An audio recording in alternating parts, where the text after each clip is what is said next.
Mr. Toggart was Eugene Grace's driver. And he used to keep the limousine in the garage in the alley between, let's see, that would be Bishop Thorpe and Christian Street. There's an alley right there. The ironic thing about Mr. Grace was that everybody who ever talked about him with the utmost respect. So, probably the #1 thing that Mr. Grace did in Bethlehem was keep the business in Bethlehem. Everything in Bethlehem. They had the old timers. I mean, they were old timers. They were workers. They were bulls, you know, and they weren't lazy at all, you know. And they would carry us young guys because I mean, these guys were like 55 and 60 years old, swinging a sledgehammer all day long.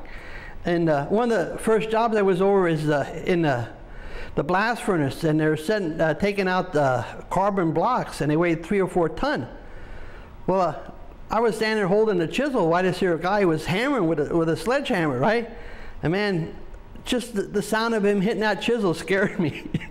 I mean, he was going full force, and they were the strongest men. We used to call them the bulls. I mean, you know, there was 4 of them and 2 young guys, so you had to work. The old timers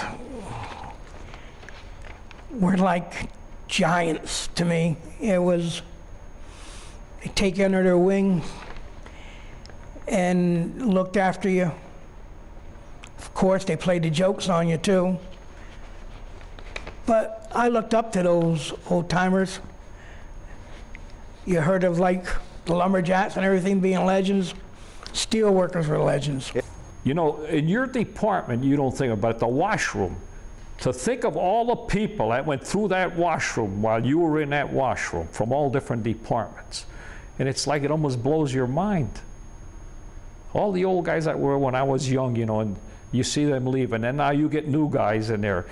And a turnover, it's just unbelievable. It's just unbelievable. We often talk about it, guys that changed in the same washroom where we did. But all the people that went through, just through that one washroom, just one section of the washroom. Yeah, it's fascinating, fascinating. The lifeblood of this town. It built this town, and these immigrants came over, not only my father, but thousands of them came over. And that's why you see all these ethnic churches on the south side. The first thing they did, built churches. No matter how poor they were, they built churches. There's church of any denomination here on the south side. And the south side market was here. Oh, this was a busy, busy town, all because of the Bethlehem Steel.